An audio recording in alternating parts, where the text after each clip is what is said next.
Hi hello, welcome back to my channel.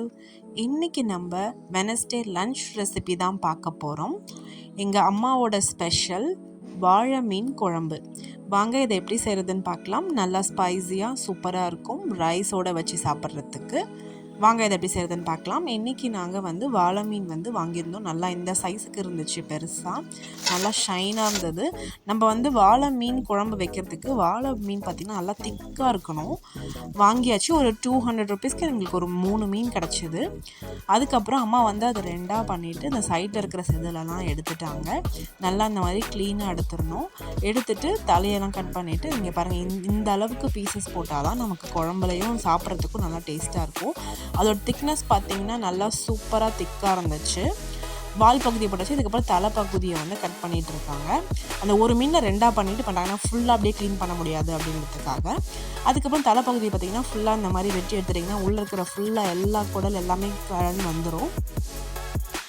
அதுக்கப்புறம் இதே மாதிரி சைடில் எதுக்கும் செதில் எடுத்துகிட்டு ஃபுல்லாக உள்ளே க்ளீன் பண்ணி எடுத்துடுங்க. இந்த மாதிரி எடுத்துட்டிங்கன்னா ஃபுல்லாக இருக்கிற எல்லா கழிவும் வந்துடும்.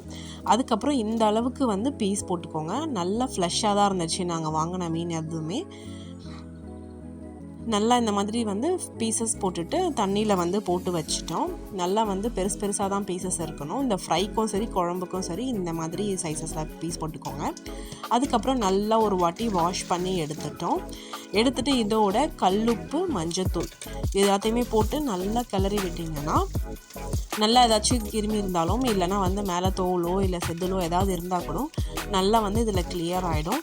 நல்லா வாஷ் பண்ணிக்கோங்க. ஒரு 3-4 டைம்ஸ் நல்லா வாஷ் பண்ணிக்கோங்க. அதில் கொஞ்சம் ஆயில் வரும். ஸோ அதுவும் நல்லா போகிற அளவுக்கு நல்லா வாஷ் பண்ணி விட்டுக்கணும். நான் ஃபஸ்ட்டு மஞ்சத்தூள்லாம் போட்டு நல்லா வாஷ் பண்ணி விட்டாச்சு. நடுவில் அதுக்கப்புறமா ஏதாச்சும் இருந்துச்சுன்னா நல்லா இந்த மாதிரி கையை வச்சு க்ளீன் பண்ணி எடுத்துக்கோங்க. எடுத்தாச்சு. அதுக்கப்புறம் இந்த குழம்பு செய்கிறதுக்கு ஒரு பெரிய வெங்காயம், ஒரு தக்காளி, ஒரு 6-7 பச்சை மிளகா, இதுதான் காரம். அதுக்கப்புறம் கொஞ்சோண்டு மிளகாத்தூளும் ஆட் பண்ணிப்போம். வெங்காயம், தக்காளி இதெல்லாம் வேணும். தேங்காய் அரை மூடி. இதுக்கு ஃபஸ்ட்டே ஒரு 1/2 hour கசகசா ஊற வச்சுட்டோம். இந்த குழம்பு செய்கிறதுக்கு ஒரு பேஸ்ட் ரெடி பண்ணுறதுக்கு. அதுக்கப்புறம் அரை மூடி தேங்காய், நம்ம எடுத்து வச்சுருக்க 7 பச்சை மிளகா இதையும் போட்டுட்டு நல்லா மைய அரைச்சிக்கிட்டு வந்துக்கோங்க.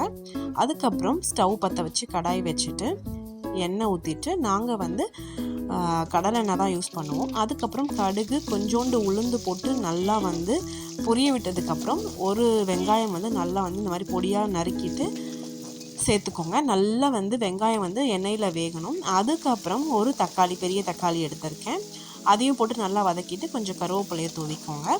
இது எல்லாமே நல்லா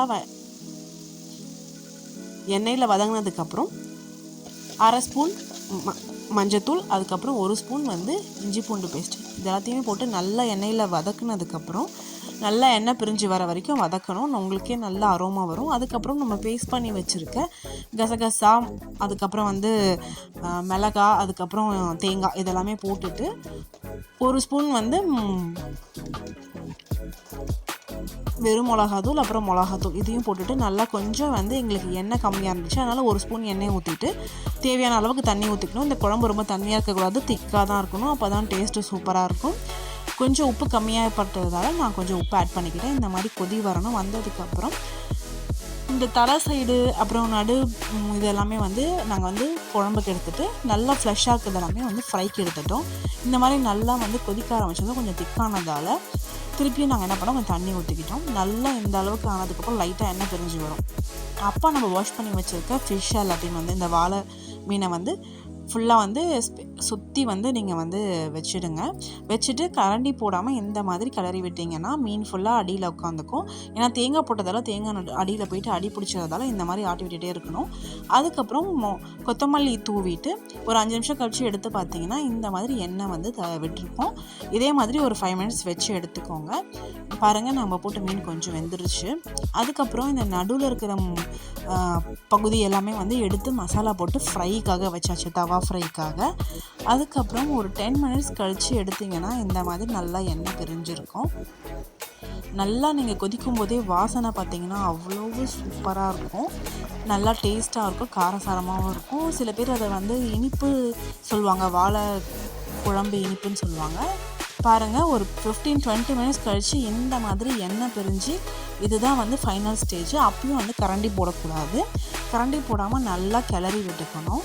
நல்லா எண்ணெய் பிரிஞ்சு வரணும். இதுதான் வந்து சூப்பராக ரெடி ஆகிடுச்சு நம்மளோட வாழை மீன் குழம்பு. இதே மாதிரி நீங்களும் ட்ரை பண்ணி பார்த்துட்டு செஞ்சு பார்த்துட்டு டேஸ்ட் எப்படி இருக்குன்னு கமெண்ட் பண்ணுங்கள். இதை வெறும் ரைஸோடையும் வச்சுக்கலாம், இல்லை இட்லி தோசை எல்லாத்துக்குமே இது வந்து சூப்பராக இருக்கும். சுட சுட ரைஸில் இந்த குழம்பு வச்சு ஒரு ஃபிஷ்ஷை வச்சு சாப்பிட்டு பாருங்கள். சும்மா சூப்பராக அல்ட்டியாக இருக்கும். ட்ரை பண்ணி பார்த்துட்டு கமெண்ட் எப்படின்னு கமெண்ட் பண்ணுங்கள். அதுக்கப்புறம் பார்த்திங்கன்னா ஃபைனலாக கொத்தமல்லி தூவி கார்னிஷ் பண்ணி சர்வ் பண்ணிங்கன்னா ஒரு சூப்பரான எங்கள் அம்மா ஸ்டைலில் வாழை மீன் குழம்பு ரெடி. ட்ரை பண்ணி பார்த்துட்டு கமெண்ட் பண்ணுங்கள். தேங்க்யூ.